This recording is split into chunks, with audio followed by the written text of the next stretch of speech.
টাকা পয়সা মোবাইল সামান সব নিয়ে গেছে।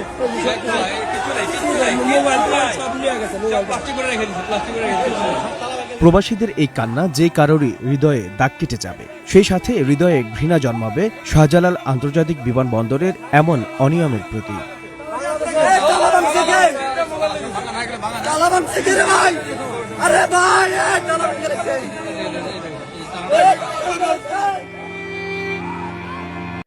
ভিডিওটা ভালো করে লক্ষ্য করে দেখেন।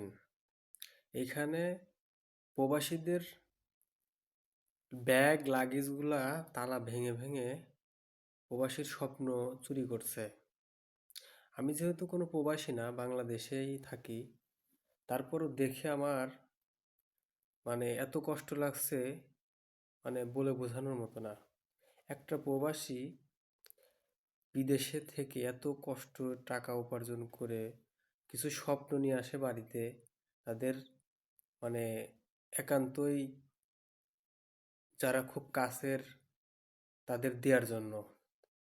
আর সেইগুলো এই রক্ত ঘাম করা উপার্জনের টাকার সেই জিনিসগুলো যদি এই চোরেরা এইভাবে এয়ারপোর্ট থেকে চুরি করে, তাইলে কি কেউ সহ্য করতে পারে?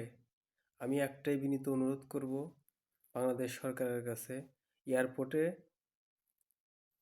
এই প্রবাসীদের যেন কোনো হয়রানির শিকার না হয়, কোনো ক্ষতিগ্রস্ত প্রবাসীরা যেন না হয়, সেদিকে লক্ষ্য করুন অতি দ্রুত। না হলে কিন্তু পরবর্তীতে এর বড় মাসুল দিতে হবে। প্রবাসীরা যদি একবার ক্ষেপে যায়, তাহলে দেশ চালানো কিন্তু যে কোনো সরকারের পক্ষেই অসম্ভব হয়ে পড়বে।